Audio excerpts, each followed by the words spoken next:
Good morning, my friends. I wanted to do a little series here this morning. I thought about doing this in about 6 different segments, and maybe I will do shorts later, but for those of you who follow me, I'd like to give it to you concisely and hopefully give you the whole lesson in one felled swoop. So if you need to take notes, please take notes. I use my watering can for a lot of my just my garden plants, distribution where I really want them to have exactly what I want them to have. We have an irrigation system, so overall they all get watered. But anyway, I thought we should kind of think about going back to the old ways of doing things and how we used what we had before big box stores came along and before major fertilizing companies came along. So I wanted to pull together some of the things that I add to my garden before I forget them and hopefully before you forget them. So I have it on a tripod here, but I just want to take you over here and show you the first thing, and that is, let me just aim that down, and that is that when I make when I'm making a hard-boiled eggs for deviled eggs or just for regular, and I put them in my water, I add a teaspoon or so of apple cider vinegar to it. And the apple cider vinegar, let's start with that, is good for your acid-loving plants. It has 5% acidic content, and it's really good for your rhododendrons and azaleas, blueberries, gardenias, anything that's acid loving. The only drawback is I wouldn't pour it on the plant just because of the acidity. You wouldn't want to have you were pouring it on top of it, and then the sun was going to shine down on those leaves because it could scorch it. So just water around the base.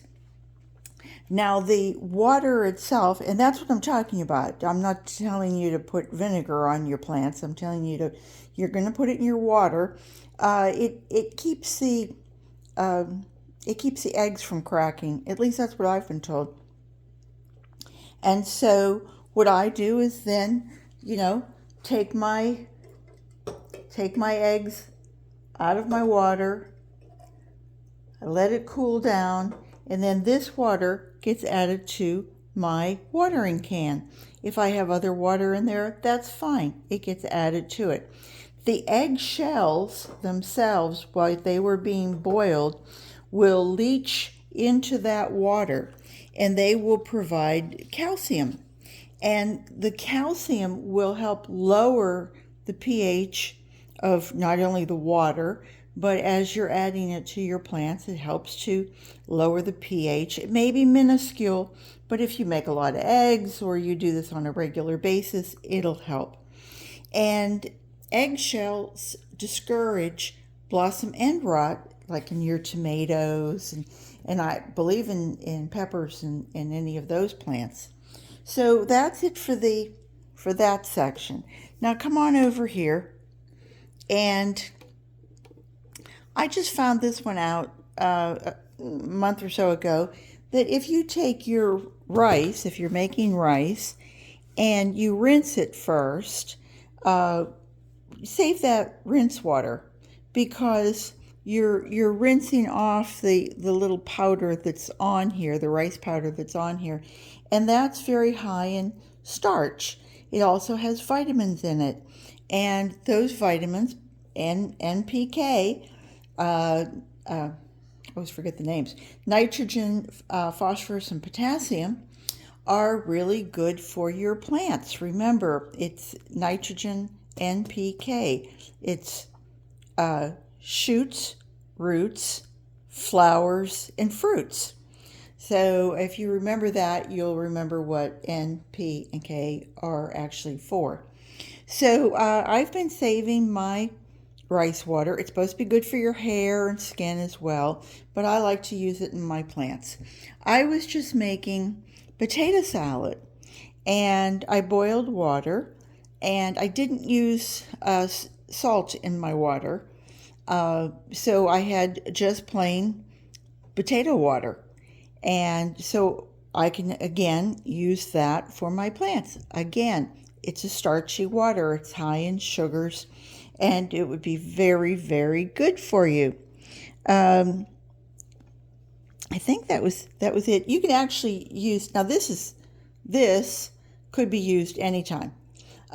Put it in a spray bottle. You can not only do a drench if you want to use it in your watering can, but if you wanted to spray it on your plants, that would also be great. They'd love it.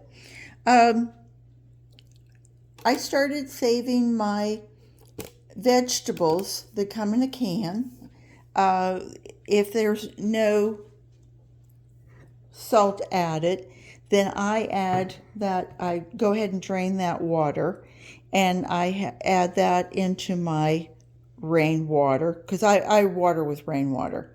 If I have something that has to be washed in my sink or something, and I have water like this, I will go ahead and, this is chlorinated water.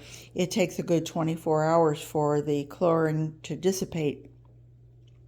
But I don't know if you can, I don't think I can show it to you. You can see it jiggles. This has actually been sitting for a few days, and it was corn water, and it's interesting that the corn is actually starting to, the corn juices are actually starting to congeal. So that's also good for your plants. You're getting the sugars and the benefits that came from those vegetables, and you're going to add that back into your plants or your soil. Now, this one might seem silly to you,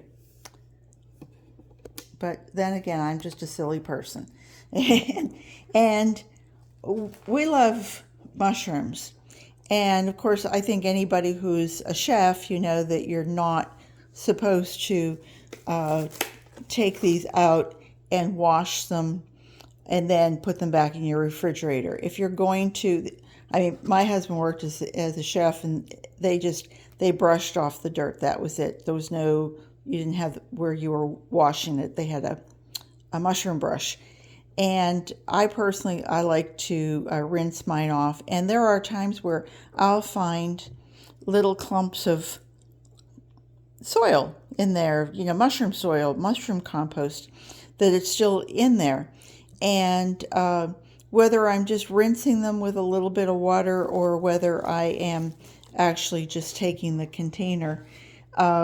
This container was done a couple days ago, and I have just a little bit of rinse water in it. I want to see if I can just aim this down for you.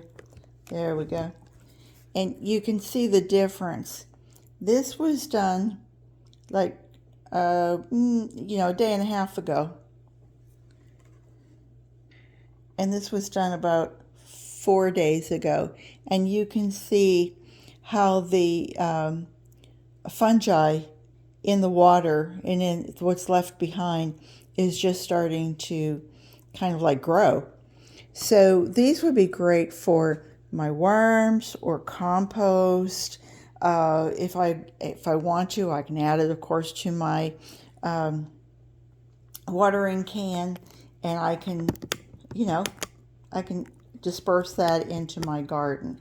And then the last one that I could think of was, I've done this for years, probably since I came to Florida, which was 1979, and my sister bought a jade for me. When I lived in Hawaii, I used to have donkey tail, which is it's a succulent, if anybody knows donkey tail or burro's tail. And I was told by the old Japanese lady who lived nearby, she said, younger woman, because I was very young back then, she said, don't waste. Take your milk container and rinse it out and feed that to anything that's a succulent. And so that's what I do. If there's a few drops left in there, instead of just, rinsing it out and throwing it away, I rinse it out and I shake it, of course. And then this is the little bit of milky juice, and I add that to my cactus. And for those of you who have seen me with my jade plants, you know that I do very well with jade, and I think that a lot of the reason is that they get this like watery milk mixture. And so it's not going to hurt.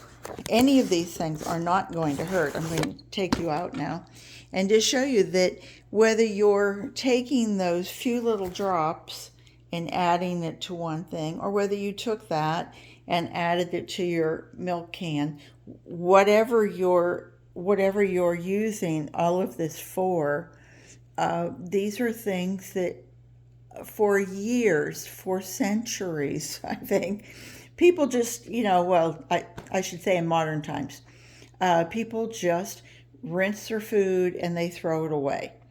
And I'm not saying that we want to have dirt in our kitchen or be multiplying the bacteria. Everything in my house gets pretty well washed before we would even think about consuming it. But things like your rinse water, any of this, your boiling water. Also, I didn't write it down, but pasta. If you are cooking pasta, use that water as also a starchy water, and your plants they'll love it. And so with that, I will say I hope everybody has a great day, and I hope these tips help. And if you can think of anything, please let me know. So garden what you've got. I hope you'll check out more of my videos and subscribe. That would be just grand. Take care, everybody, and I hope to see you back real soon. Bye-bye.